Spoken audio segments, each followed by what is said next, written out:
Feuillage aujourd'hui, des feuillages flamboyants qui font leur cinéma. Alors effectivement, vous l'avez compris, les feuillages ont toujours le second rôle, parce qu'après la floraison, ils prennent maintenant le pas du premier rôle. Pourquoi? Parce que pour réussir un jardin, il faut à peu près 2 tiers de feuillage et 1 tiers de feuilles, un petit peu comme dans un bouquet de fleurs, tout simplement, parce que sinon on fait des fautes de goût. Après, il faut voir les différentes couleurs. Alors, finalement, dans le jardin, on a le flamboyant qui éclate, illumine le jardin, notamment en hiver, lorsqu'il ne se passe pas grand-chose. On a le discret, c'est-à-dire le feuillage vert, vert anis, vert clair, vert jaune, qui lui est plutôt donc discret, qui est plutôt en second plan. Et puis, on a le jardinier qui applaudit ce grand bal de l'hiver. Et vous allez voir, aujourd'hui, on part en Bretagne. En plein cœur de l'hiver, il y a une véritable saga, c'est la saga des arbustes. On a des arbustes colorés, persistants, et ici on a toute une petite famille que j'apprécie énormément au jardin, ce sont les Pittosporum, parce qu'il y a plein de couleurs. Cette variété qui s'appelle Tom Tom, elle va finir noire au jardin. C'est une boule noire.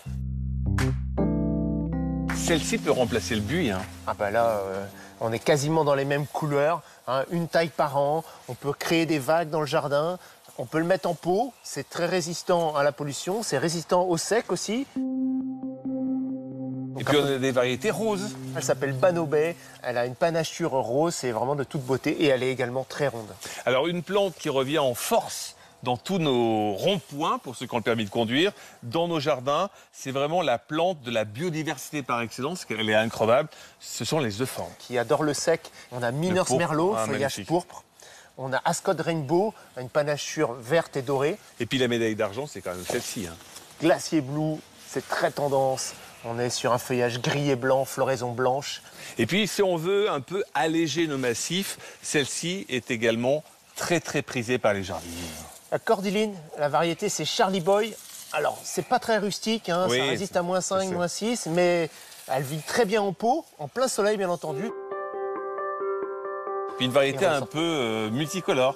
Eh ouais, c'est cancan. Comme le French. Voilà, comme le French cancan, exactement. Donc ça vous fait un départ rosé et puis ça finit à maturité verte, vert et jaune.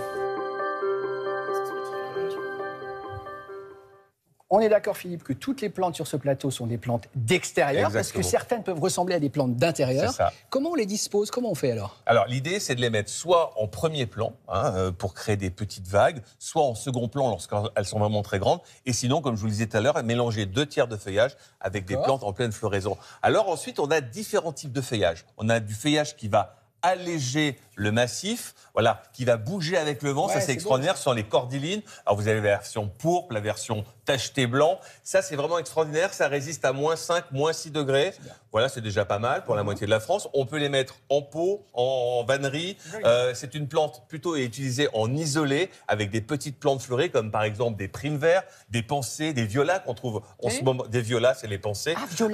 Donc ça c'est vraiment une plante extraordinaire, vraiment qui donne du charisme, de l'architecture au jardin. Ensuite, on a cette grande gamme que l'on voit sur les ronds-points de voitures, les euphorbes, qui sont les plantes idéales, notamment lorsqu'on n'a pas vraiment la main verte, lorsqu'on n'a pas d'eau. C'est facile, l'euphorbe est facile. L'euphorbe est facile. L'intérêt, c'est qu'elle commence à fleurir en plein hiver. Et on a des feuillages qui sont presque ton sur ton, avec les fleurs. Et ça, c'est vraiment extraordinaire. Floraison pendant 3 à 4 mois, feuillage persistant. Et dans les feuillages, on a des verts panachés, on a des rouges pourpres. C'est un euphorbes aussi, ça, c'est l'euphorbes aussi. Ça, c'est vraiment extraordinaire.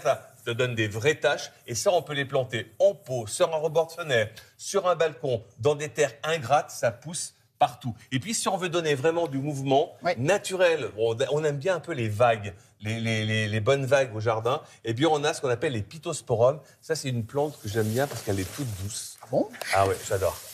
Touchez. Elle est, elle est douce. J'ai connu plus doux.